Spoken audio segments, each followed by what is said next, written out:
For me, I don't even know where to start for real. There's so much. I'm trying to Okay. condense it Okay. because when I Sound like say, me. yeah, I'm probably, I don't know, maybe the youngest person in this room. I'm 35. Oh, And wow. I can tell Okay. you right now, in my 35 years of living, I did what many people couldn't even have done in a lifetime. I grew up in the Baptist church. Moved with my dad when I was 15. He's Muslim, and Okay. I started learning, the Quran Hmm. and learning Arabic and things of that nature. From there, um, I left that, and my friend got me back into church, and she was apostolic. Um, and I started going to church then. The guy was like, "Nope, not there yet either."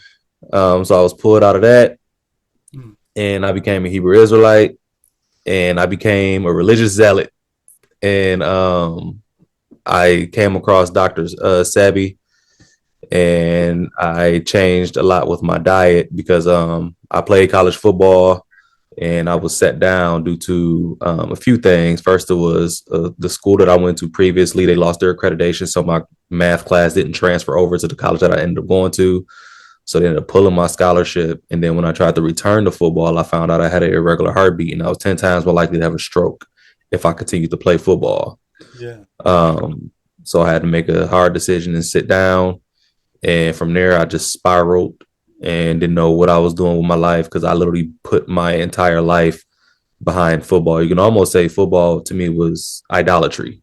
It was like it was the thing for me. That was it. That's all I cared about. Nothing else mattered.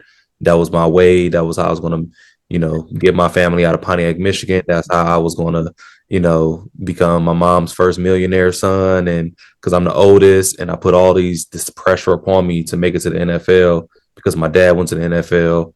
My little brother, he's currently in the NFL, and I'm the firstborn, so I just knew I was going. And I put so much into that to where God was nowhere in the conversation, nowhere in the conversation.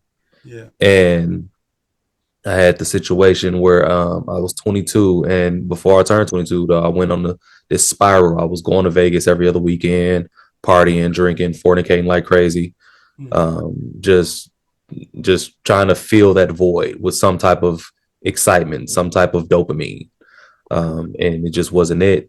And at 22, I remember locking myself in a room. I moved back to Michigan.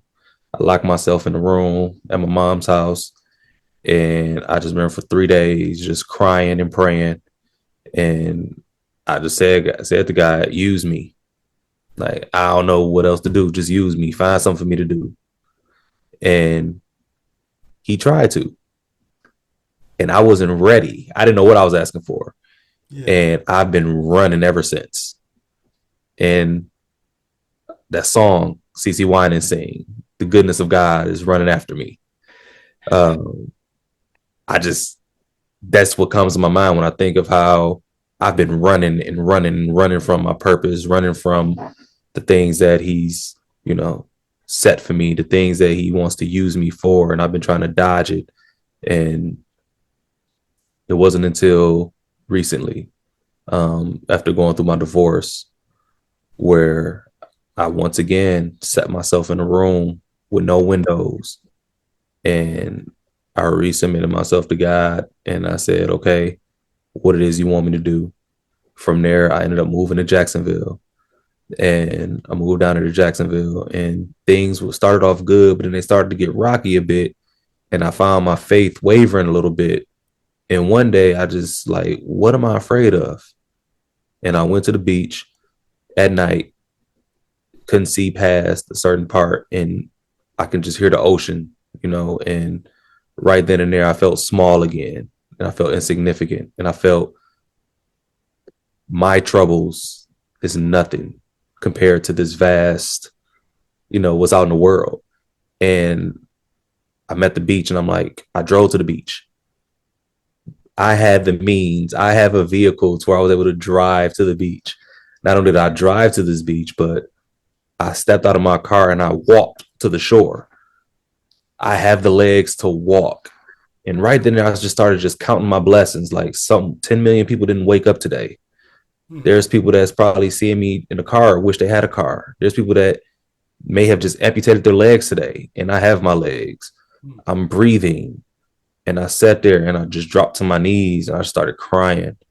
And I was just like, remove this fear, remove this doubt, remove this stagnant energy over my life, Lord, and just take me and just point me to where you want me to go. And I'm not making no moves without you ever again. Like, I've already seen what it was like to have it all and lose it all. I've already seen what it was like to fall from glory and feel ashamed to return to you and feel like I was unworthy of your love and your grace. And nowhere in the Bible did you say that that's a thing.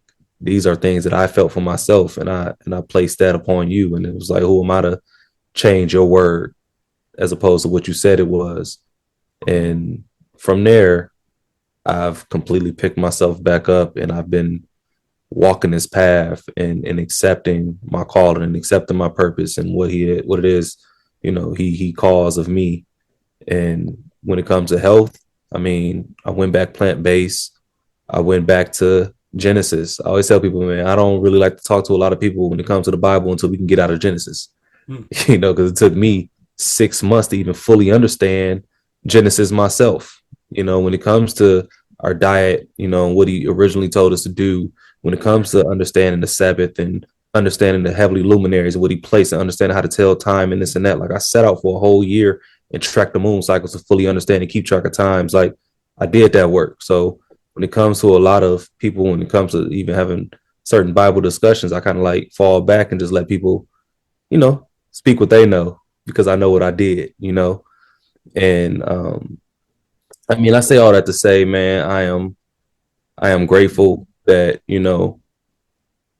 I'm still here, in the fact that God has not forsaken me and turned his back on me and has Most definitely. always left the door open for me to return home, as the prodigal son have. And that's pretty much it where I'm at. That's the best I can summarize it right there, but it's so All much right. to Well, say. most But appreciated. Most I'm